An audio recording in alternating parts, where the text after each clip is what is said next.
Good morning. Ayan, umaga na. At syempre, nag-feeds ako sa aking mga kambing. At syempre, bago ako magbigay sa kanila ng feeds kanina, bago ko iayos itong mga pakainan nila, namulot muna ako ng kasoy. Yung mga laglag na kasoy. Tapos yung mga laglag na mangga. Yan. Kasi ngayon ay syempre, alam naman natin na tag-init, konti yung damo. Lahat na makukuha natin na pwede nilang kainin ay dapat ipunin natin para sa ganun ay makadagdag ito na pambusog sa kanila. Ayan, makikita nyo naman. Okay, lapit natin. Gusto rin nila ang kasoy. Talaga lang yung iba, inuuna nila yung feeds kasi masarap talaga sa kanila yung mga feeds. Kumbaga sa para kang kumain sa labas. Diba? Masarap sa panlasa. Ayan, ito namang kasoy, ayan, pantagdag sa kanilang pagkain. Gustong gusto rin yan ng ating mga kambing. So, imbis na langawin yan sa labas, imbis na natatapak-tapakan mo, ayan, pagka may nakita kang mga laglag, ay pulutin mo, ilagay mo sa timba, hugasan mo, tapos tsaka mo ibigay sa iyong mga kambing. Ayan, punta tayo ngayon sa kabila.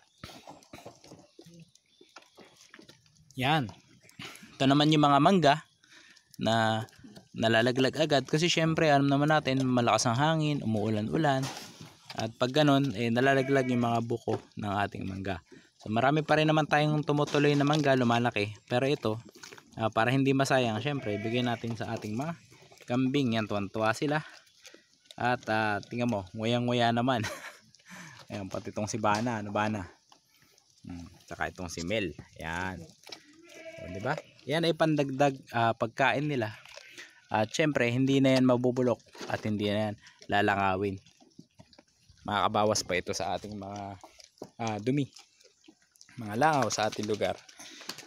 Yan, at syempre hindi na tayo masyado maraming kukumpayin kapag ganitong marami tayong nakukuha mga laglag na prutas. Yan, kayo mga kakambing, kamusta kayo sa inyong lugar? Kapag kayo ba ay nasa yung malalawak na lugar, madali ba ang inyong pagkain ng kambing o nagtatanim pa kayo ng mga napier o indigofera o mga madre de agua? Kasi ako nandito ako sa upland.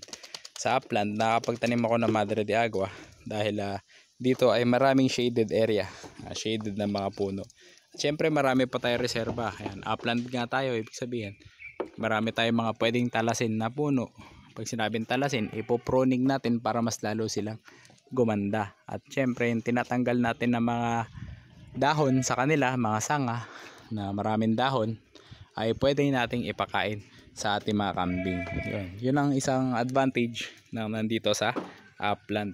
Kaya kung wala kayo sa upland, siguro magtanim kayo ng mga mais at gawin nyo siyang corn silage. Yan, pag-aralan nyo yung paggawa ng mga corn silage at iba pang mga pwedeng alternatibong pakain sa inyo mga kambing. Nasa ganon, pag sila ay dumadami na, hindi kayo kakapusin ng pagkain. Okay? So yun lang, sana nakatulong yung video na to. At sasama ko na si Walter sa labas, nakain na siya. Halika na. Yan, happy goat racing sa inyo. At kita-kits tayo sa mga susunod pang videos. Okay? Bye-bye!